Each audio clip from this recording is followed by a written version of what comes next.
Greetings to everyone out there in the NoDQ galaxy. Welcome to NoDQ Live here on NoDQ.com and the YouTube channel, youtube.com/AaronRift NoDQ. We are coming off Monday Night Raw from Portland, Oregon. I did not go to the show, for those of you asking. If I did go, I would not be doing the live stream so early. I thought about it though. I thought about going to the box office and picking up a $20 ticket, but in the end I decided I'd rather stay home. It's a bit cold outside, possible snow, possible freezing rain. It's cold. It is winter after all, and I decided to just kick back, relax, and watch Raw at home. So anyways, Raw kicked off with Stephanie McMahon in the ring, which was already a positive for me staying home because that meant I did not have to hear Stephanie's music. So that right there was a positive. Hamp Kano with the $2 super chat donation. Maybe I was thinking Dalmatian and donation, put them together, you get domation. Hamp Kano with a $2 super chat says, so will they just bury Ambrose for 2 months? I will get to that in a little bit. Again, you're jumping ahead. Thank you for the super chat, though. Hold that thought. And also, Noah sent in a $4 super chat donation, but no comment. Apparently, Noah does not know how to comment in the chat room. I'm not sure if he's having some kind of technical issue, but maybe you guys can help him out if you're having trouble sending a message with the super chat. Caitlin says he knows how, so Caitlin says it stopped letting him.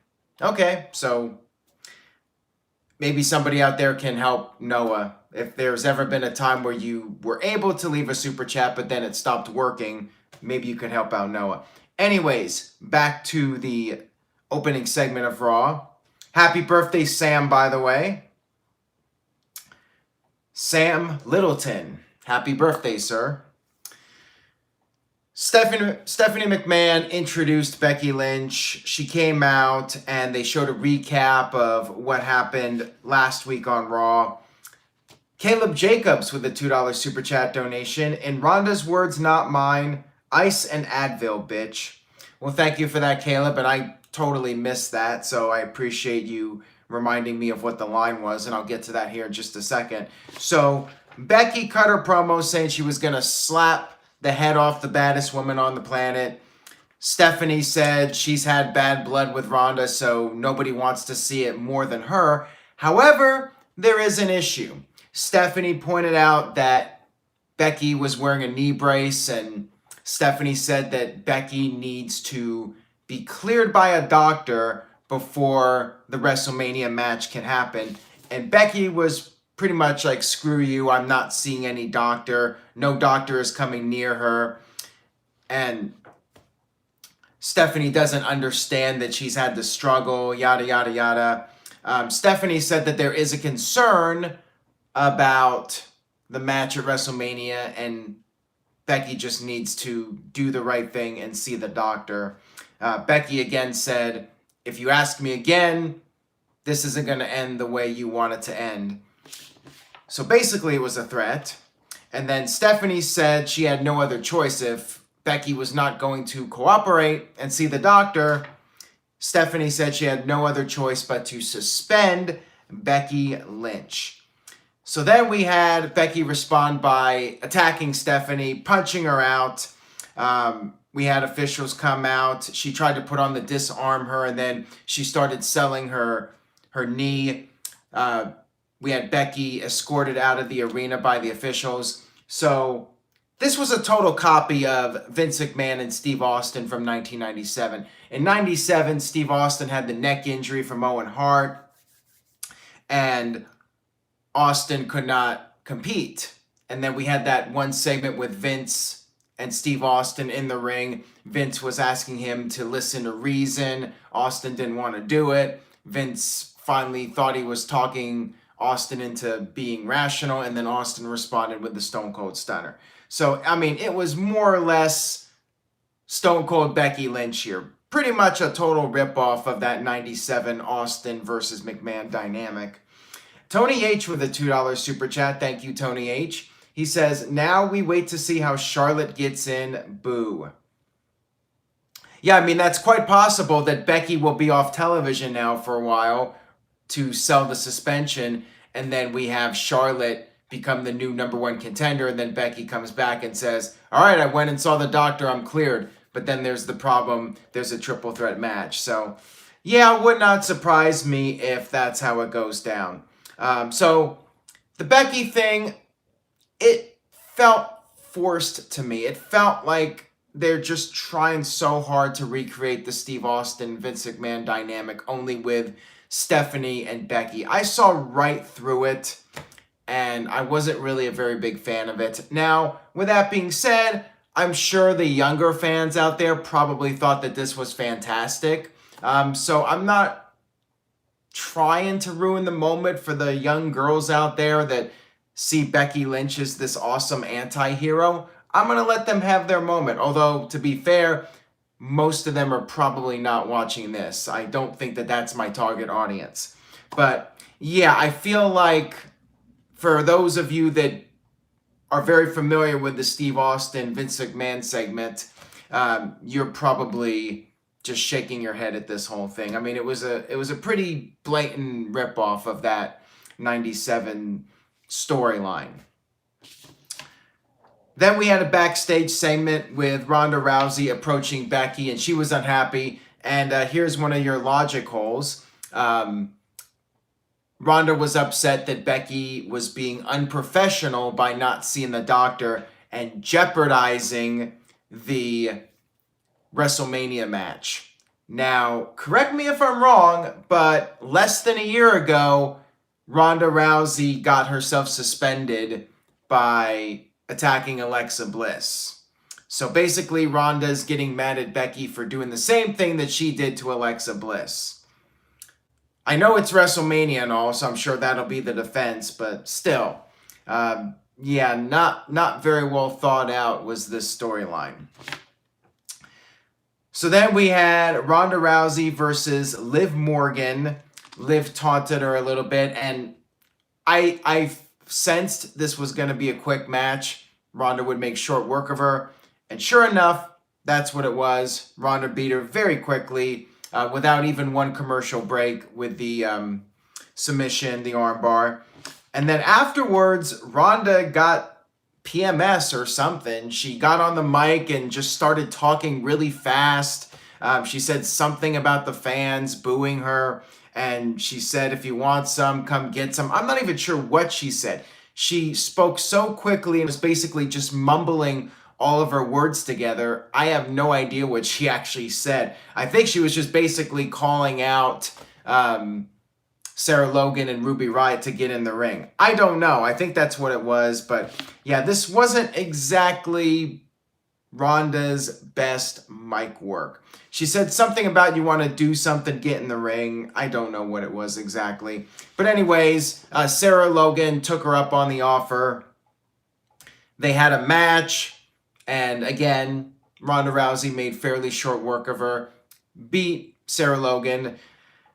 This is fine because Liv Morgan and Sarah Logan are pretty low on the totem pole. However, do you really have to have them lose like this when they're supposed to be in this groundbreaking match at Elimination Chamber to crown the first tag team champions for the women? Were there any other options besides Liv Morgan and Sarah Logan on the roster?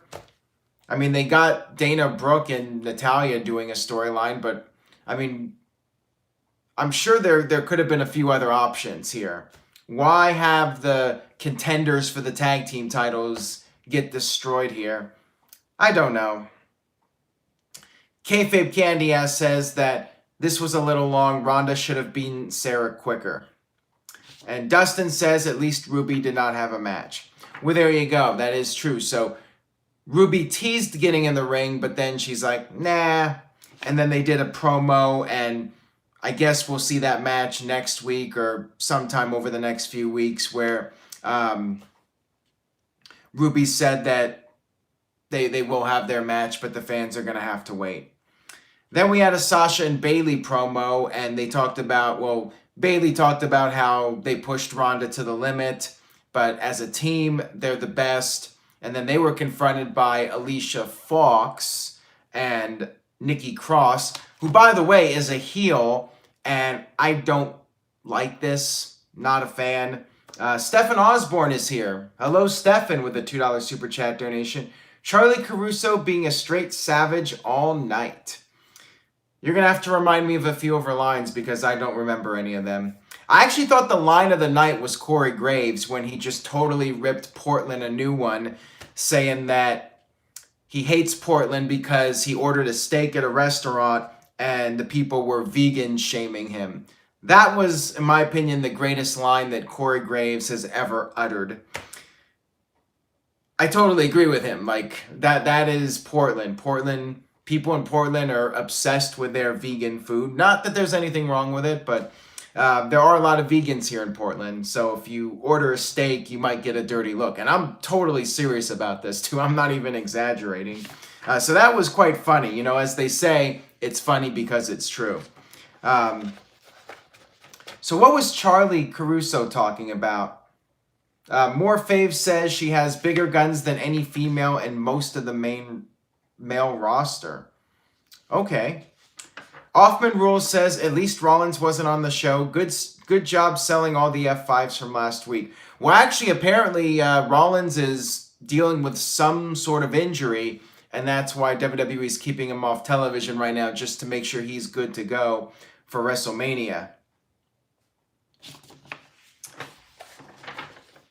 Braden says, wow, Graves doing something great. That's a first. Ouch. That might be the savage line of the night. So we had Heavy Machinery come out, and they talked about how they use their muscles and smiles to entertain people, but at the same time beat up all the competition. We had a 4-way tag team match. We had Heavy Machinery versus the Lucha House Party versus the B team, they're still around, versus the Revival. Revival got no entrance for this match, but with that being said, they picked up the victory. Otis did his Caterpillar, and that's getting a big pop. You know, that's the new worm. And then we had the Shatter Machine to Bo Dallas, which resulted in Revival getting another championship match with Rude and Gable. So where's this going? Don't know. Don't really care. Maybe the Revival finally win the tag team titles. Too little, too late as far as I'm concerned. Should have happened a while ago. And now when it finally does happen, I feel like it's going to be lackluster. We had a backstage promo with Zack, Ryder, and Curt Hawkins. And Zack Ryder was very optimistic. He said, you know, we lost, but you know, we'll do better next time. And Curt Hawkins was pretty much feeling down on himself, saying that he's the weak link and he has this incredible losing streak. But then Zack Ryder's like, well, you know, they misspelled my name on Raw last week, so because of that, I'm a loser. They can't even spell my name right. And Ryder even had trouble spelling his own name. This was quite amusing. OG85 says, greetings from the Middle East. Well, thank you for watching, OG85. I do appreciate it. Zack Ryder said that they're both losers, but they're gonna rebound. They're gonna do great things. And Zack said that they're gonna end the streak. They're gonna end Hawkins' losing streak together. So there you go. I have a feeling it will happen at some point. So maybe we'll see. Maybe we'll see the Edgeheads be able to rebound and become a factor in WWE again. Not betting on it, but at least maybe the streak will end.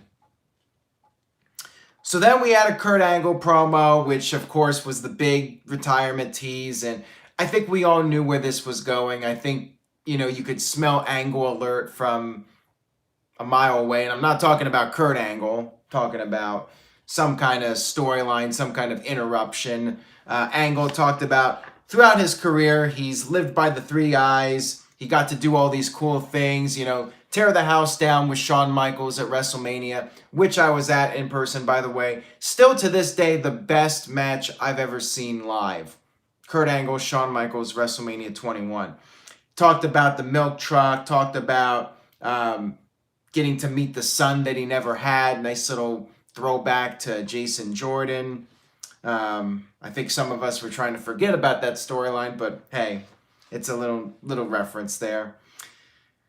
He said that lately he has the 3 Ds: doubt, defeat, and depression. And he said there's one opponent he cannot defeat, and that's Father Time. Baron Corbin came out, of course, the interruption, said blah, blah, blah. He said that Kurt Angle did it to himself. He's a broken down shadow of a man. Kurt Angle, of course, wanted to fight. And then we had Drew McIntyre come out and say Kurt cannot help himself. And McIntyre said he saw fear when he tapped out Angle about, a month or 2 ago. McIntyre said that they would put Angle down for good. They came to the ring to beat the crap out of him, to finish him off. And that's when we had Braun Strowman come out to make the big save. So apparently Strowman and Angle are cool now, despite Angle suspending him a year ago or whatever the angle was. So there you go. And then the tag team match was set up for the main event. We had a Seth Rollins video package. Of course, as I mentioned earlier, Rollins apparently legitimately hurt and taking a little bit of time off. So we had this video package. There was no Seth Rollins on the show. And of course, that does work in a way because he's selling all the F5. So yeah, this is fine. Then we had Sasha and Bayley come out for their entrance, their tag team match with Nikki Cross and Alicia Fox. But then we had an ambush attack at the ramp. So Nikki Cross is a heel. Not a fan of this. I mentioned this last week on the NoDQ Raw Rumble review and on the Raw review. Nikki Cross has that Ultimate Warrior vibe to her. She runs out there. She's playing up to each side of the crowd. She's very energetic. She should not be a heel at this point, in my opinion. I think she's way better off being a face. So I think that this is going to damage her. Just having her like a heel this early on. Like, bad idea. I don't like it. Not a fan. We had the match. We had Sasha never tag in the entire match. Bayley was getting beat up for the longest time. And then all of a sudden, Bayley rolls up Alicia to pick up the victory. So yeah, nothing from Sasha. And yeah, there you go. Sasha and Bayley officially in the Women's Elimination Chamber match to crown the tag team champions. And this was quite predictable. I mean, I figured, this would be the outcome. And plus, they're already advertised for the match, and that's a spoiler. But you can find out the final team if you go over on NoDQ.com, by the way. And Curtis Butler is like, but she can actually wrestle, in reference to Nikki, unlike the Ultimate Warrior. Ouch. And Kayfabe Candy Ass says, another week, another turn. Aaron Anderson says Sasha was hurt, I think. Yeah, there was a report about Sasha also possibly being banged up, so I guess this was the way to explain that. But very bizarre that Bayley basically beat both of them on her own without Sasha's help. We had an Apollo Crews promo saying that in regards to Kurt Angle teaming up with Strowman, and if Kurt Angle could win, he said anybody has a chance. And then we had Razor from Authors of Pain and Drake Maverick confront them. So I guess Razor will be around when Akam's out of action. Boy, oh boy, what a feud. Razor versus Apollo. Okay. Then we had what might have been my favorite segment of the entire show. We had Road Dogg Jesse James come out for his promo, and he was great. I mean, he was just doing his old Road Dogg promo, and he was just on the money with it. Hasn't missed a beat. And then we had him introduce Double J, Jeff Jarrett. Jarrett came out with his 1999 gear, but with his 1995 music. He should have just come out to his 99 music, the Don't Piss Me Off music. it just felt awkward with him coming out to the 95 music with his 99 gear. I don't know. But anyways, Jarrett came out, and we had Jarrett do his promo, which was good.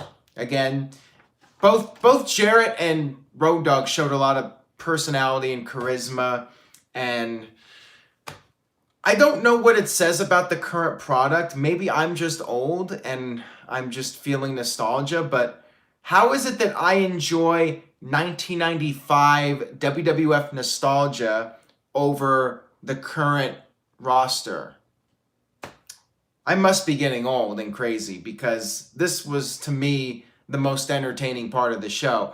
And I feel like with Road Dogg and Jarrett, I feel like they just have that natural showmanship and they're not robotic in nature. I feel one of the downsides to today's WWE and with the current crop of superstars, they're so heavily scripted, not just with their in-ring work, but also with their promos, and they don't really have that ability to improvise and think on the fly. And I think Jarrett and Road Dogg represent a previous generation of wrestling, where these guys had to just basically go out there and wing it, and they would just feel the crowd and just try to play off of the crowd. And you could tell with these guys, it's a different way of doing things. Power Packers 90 with a $2 super chat donation. Quiet crowd 2019, and he still can't draw a dime. Well, as I mentioned a few days ago, like, I was thinking about actually going to this show when Jeff Jarrett's match was announced. So that's crazy, that whole thing about Jarrett not drawing a dime. I was almost going to buy a ticket and go to the show just to see Jeff Jarrett wrestle. I mean, there you go. I don't know what that means exactly. Maybe I'm just crazy, like I said. But yeah, I was thinking about it when the Jarrett announcement was made. TK with the $2 super chat. Thank you for that, TK and Power Packers. Elias is getting beefy now. Drew is still number one. Well, speaking of Elias, we had Elias interrupt Jeff Jarrett and Road Dogg. First thing he said to Road Dogg was, "Shouldn't you be on SmackDown tanking their ratings?" That was a savage line by Elias. Elias was just, he was, what's the phrase? Spitting bars, spitting fire. I'm not sure what it is. But Elias said he would rather watch Adam Levine on the Super Bowl halftime show than have to listen to Road Dogg and Jeff Jarrett. And then he bashed Portland for having no football team, which I ain't complaining about because I'm the guy that doesn't watch sports. So I'm like, yeah, go ahead and bash the lack of sports teams. I don't care. But yeah, most of the people in Portland were quite upset about that. We had the match between Elias and Jeff Jarrett. Elias would mock Jarrett and the Road Dogg. Road Dogg would try to interfere, but it backfired. Elias picked up the victory with the drift away, and then after the match, Road Dogg fought back. He got in the ring, and then Road Dogg did the suck it gesture to Elias, and then Jeff Jarrett with the guitar to the back of Elias. I wish the guitar was gimmicked. I mean, it didn't really look very cool. Like, I like when the guitar just smashes into a million pieces. I like the gimmicked guitars, and this one was not gimmicked, so kind of looked awkward. And the other thing I wanted to note was that Road Dogg, during his promo before the match, brought up, he did his whole promo, but he also included the doggy style, which I wasn't sure he was doing a couple of years ago when he reunited with Billy Gunn as the New Age Outlaws. So maybe WWE is moving in a more TV-14 direction again, or at least treading the waters a little bit to see what they can get away with. And I'll get to that more in a minute here with WWE pushing the envelope. Oh, and I will quickly talk about Halftime Heat after the review, so stay tuned for that. So we had Dana Brooke apologizing to Natalya for losing the tag match, and then Dana got all upset and said that she belongs there, blah, blah, blah, whatever. We had a Finn Balor promo, said that his elbow and ribs were hurting, but he's not going to stay home. He's still standing. He won't be pushed around / held down. He's going to keep pushing forward.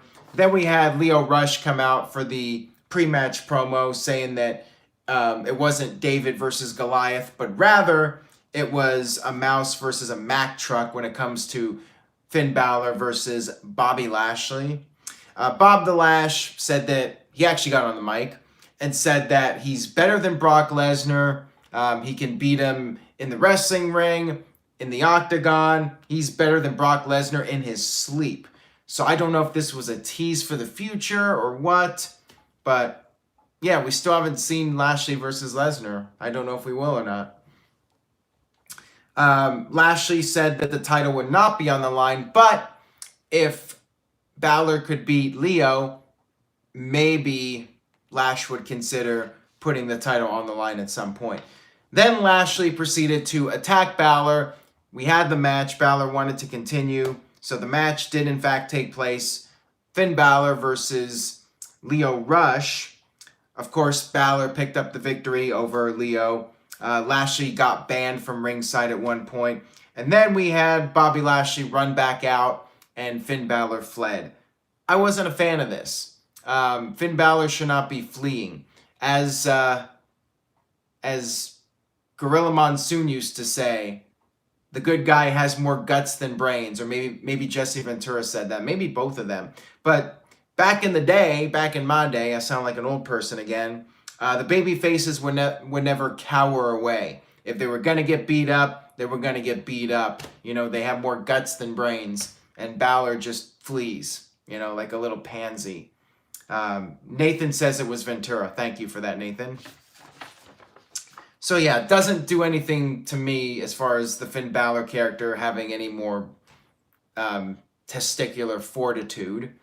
John Tompkins says it's a new era, Aaron. I guess so. New era where the baby faces just walk away from a fight. Whatever. Let's see. So we had Paige come out, and she really did nothing. She just came out there and introduced the trailer for her movie, which does come out later this month. Fighting with My Family, with The Rock doing his little shtick in the movie. So there you go. I mean, to me, it's clearly The Rock that's the selling point for this movie, even though it's about Paige. Like, we keep seeing that Rock segment every single time the trailer is out. So, I mean, that's what they're banking on to garner interest in this movie, The Rock and his involvement. I'm not even sure if he's in the movie beyond that one scene. I mean, I'm not sure if anybody has actually seen the movie yet, anybody out there watching this, but if so, I mean, does The Rock have anything more in that movie besides that one scene that we've watched like 100 times now? I'm curious to know. So we had the moment of bliss with EC3 as the guest, and Alexa was being a little flirty. She said that EC3 is a young man, he's a good-looking man, and he has a very, from what she heard, he has a very large bank account. Apparently he does, because he is the nephew of the great Dixie Carter, after all. Then, of course, the fun got spoiled by Nia Jax again doing her or whatever the hell she does. Nia Jax came out, started bragging about herself. Nia said she could just fill in for Becky Lynch at WrestleMania. And then we had Dean Ambrose come out. So for those of you wondering what was going to happen with Ambrose after that news story broke about him leaving, Ambrose, it looks like there may be something going on here with Nia Jax. He brought up how she has a crush on him, but she needs to stay away. And Nia was like, "How dare you interrupt my interrupt?" And then we had Ambrose turn his attention to EC3, saying, "Who is this?" And then when EC3 started to answer, Ambrose smacked the mic out of his hand. And then he started taking all these shots at EC3. Mike B with a $5 super chat donation. And Mike, I love you, man, but you're doing a little bit of bullying here, but I'll go ahead and read it off anyways. Nia Jax still sounds like Kermit the Frog on steroids. Remember, Mike, it's 2019 now, so, you know, making fun of people like that is going to get you in trouble. This is his comment, not mine. Raw is entertaining as Sean's View clickbait entertainment videos. NoDQ is the best. Well, apparently NoDQ is not the best because I'm apparently the master of clickbaiting. John Cena to All Elite Wrestling, anybody? You know, I got that question, had to answer it, had to make it the headline of NoDQ video, and I upset quite a few people on Twitter, so only like the 10th time this year I've offended people on Twitter. Anyways, thank you for that, Mike B. Back to the segment here. So, Ambrose made a bunch of jokes, which made people wondering, is he turning babyface? I mean, we had Ambrose doing the comedy saying, who are you? He had a bunch of questions for EC3. Who are you? Where's EC1 and EC2? He said that EC3 looks like a Creed fan. And EC3 just eventually got fed up and punched Ambrose. This led to a match, EC3 versus Dean Ambrose. And guess what? Dean Ambrose lost. EC3 picked up the victory over a former WWE champion in Dean Ambrose in his first match on Monday Night Raw. So there you go. Looks like Dean Ambrose will be jobbing on his way out, possibly to Nia Jax at some point. Because this is the second week in a row now we've had a tease between Ambrose and Nia. So I would assume we're going to get some sort of intergender match. And Ambrose will just be putting over people on his way out. Next up we had Braun Strowman, Kurt Angle backstage interview. They were putting each other over. Strowman said it would be an honor to team with Kurt Angle. So I guess all is forgiven for what happened last year when Kurt Angle suspended Braun. We had another Mojo Rawley promo. Mojo talking to himself, saying it's all about you, blah, blah, blah. Then we had the tag match. Back and forth here. Kurt Angle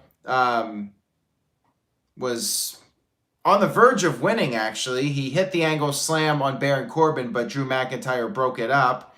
And then the match just ended in a DQ, which is quite random because we see all these matches where the illegal person gets in the ring and attacks the legal competitor. We see this happen all the time, but then Corbin's like to Strowman, if you touch me, you're going to get DQ'd because Strowman was not the legal man, and Strowman was like, whatever.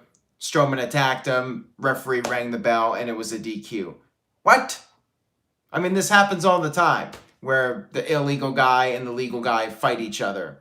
We see it every time there's one of these like breakdowns, including halftime heat, which I'll get to in a minute here, where it's just like all 6 guys are in the ring fighting each other, and the referee's not DQing anybody. So yeah, this was a pretty stupid way to end Raw as far as I'm concerned. Strowman got hit with a Claymore into the crowd, and then the heels tried to use the steel steps on Kurt Angle, but Strowman made the save, and then Strowman chokeslammed both Baron Corbin, not at the same time, but first chokeslammed Corbin on the steps, and then McIntyre on the steps. Maybe it was opposite, but each one of them got chokeslammed onto the steel steps, and that was the end of Raw, with Strowman and Angle standing tall. So that was Raw. Pretty lackluster show, in my opinion. I am not regretting staying home. Let's just put it that way. This show was average at best, but I would probably lean towards a C- or a D+. There were a few things I liked. I did like the nostalgia stuff, but there was no match on this show that really stood out to me as an all-time classic. The Becky promo and storyline was fine, but like I said, pretty much a copycat of Steve Austin. No, I am not going to SmackDown Live. I think that's way up in the Seattle area. Will not be driving up for that. So yeah, I will be generous. I've been generous lately. I will give this show a C minus, and a lot of that is due to Road Dogg and Jeff Jarrett. If they were not on this show, I think I would have bumped it down to like a D plus or something. Caitlyn gives it a D, so she's more negative on the show than I was. Michael Wayne D plus, John Tompkins with a C minus, Chris Mace with a C, Daniel with a D minus, Ryan with a C minus, Samir with a D minus, My Thoughts Are Below with a D, Offman Rose with a C, Skeptical Sid with an F, Brando the Game and Championship with a C minus. So couple Fs here too. Shady Snake with an F, Samuel with an F. So yeah, I feel like I was maybe a little bit more generous than some of you guys in the chat room. Devin says stop being generous. I know, right? Like I said, there were a few things, and the EC3 Ambrose stuff was interesting at least. I don't know if it was good, but I wasn't like bored with it.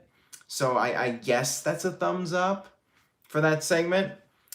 Great Tribulation says, why do you ignore me, Aaron? Sorry about that. There was like 100 messages there. Tony H with a $2 super chat says, if Kurt Angle has a retirement match at WrestleMania, who does he face? Well, ideally, I'd love to see Angle versus Daniel Bryan for the WWE title. I mean, that would be a great storyline. Kurt Angle says, I'm going to have one last match versus Daniel Bryan. I'm retiring either way, but I'd love to win the WWE title one more time. I think that would be a cool story. The problem is, I don't know if Kurt Angle can deliver the type of match that people want to see out of him at this stage of the game. Nelson with a $2 super chat donation. What's going on with the Hall of Fame? Great question. I am definitely perplexed by the situation here. We've had no official announcement regarding the Hall of Fame. And hold that thought for a second. Power Packers 90 with a $2 super chat. Thank you for that. What is the email again for being on a panel? NoDQMISC@gmail.com. But at this point, we haven't planned out any panels for the foreseeable future. However, we may be starting up some soon. So NoDQMISC@gmail.com. Back to the Hall of Fame. So there was a spoiler which was leaked by PW Insider. Apparently the Hart Foundation will be going into the Hall of Fame, and I guess I just spoiled it, so my bad. Not that I feel like anybody is going to be outraged over that. It's not confirmed. It's just, PW Insider is saying it's them, and they're probably correct. Yeah, I should have done a spoiler alert. My bad. I guess I'll just talk about it now. Hart Foundation probably going into the Hall of Fame, but not the faction, just the tag team. Bret Hart, Jim Neidhart, and Jimmy Hart. Jimmy Hart going into the Hall of Fame for the second time. Same thing with Bret Hart. I feel like this is just being done so Jim Neidhart can get into the Hall of Fame, because I don't feel like WWE will induct him by himself, which is unfortunate. I feel bad that it's not the entire Hart Foundation, but I guess, Martha is still hell-bent against it happening, and WWE isn't going to go against her wishes because of the negative publicity that they would get for that. And we know the Hall of Fame is all about WWE getting those positive headlines. They don't want the headline where Martha Hart is calling out the company and, bringing up the death of Owen Hart again and how he died on a WWE pay-per-view. I don't think they want to, have that negative publicity. So, yeah, I mean, that's the word right now, that it's going to be the tag team Hart Foundation with Jimmy Hart being included, even though Jimmy Hart was only with them for like 2 years and they were a team. I want to say, let's see, they came in 85. Maybe about half of their run they had Jimmy Hart as their manager. But I think fans remember the Hart Foundation most for the babyface run. So there you go. Now, real quick, before I sign off here for the night, the Halftime Heat. I definitely recommend checking out that match, the 6-man match. All the guys looked great. Very fast-paced, fun match to watch. It flew by. I mean, it was like a 15-minute match, and it felt like it was only like 5 minutes. I think it was just basically designed to be a showcase for these guys, you know, for any casual viewers that might be tuning in during halftime. I don't know if it was that successful in terms of getting some new viewership. I heard like they had maybe 100,000 people watching on YouTube Live, although I think they have over 1 million views now for the on-demand video. But I thought it was a great match. Everyone looked great. Ricochet obviously is going to be a big star. All of them are. I mean, definitely the future of WWE. If you haven't seen the match, I think you should definitely check it out. Great stuff. I really enjoyed it. I thought everybody shined. And that was my review of the halftime heat match, which took about 1/20th the amount of time that Stefan and General Jerry took for their review. But if you want a more in-depth review, go watch Stefan and Jerry's review of halftime heat. They did like a 20-minute review, so you can check that out on the NoDQ channel. And that's all I got for tonight. I will see you guys tomorrow night. I will be back to recap the SmackDown Live episode. Please subscribe if you haven't already. Word of mouth, any way you can help support the website. Tell a friend about NoDQ Live and, of course, NoDQ.com. Stay tuned to NoDQ for the very latest. All the best clickbait in the world. And check out the NoDQ videos from over the weekend. I did 3 of them, so make sure you check those out. Have a great night, everyone, and I'll see you.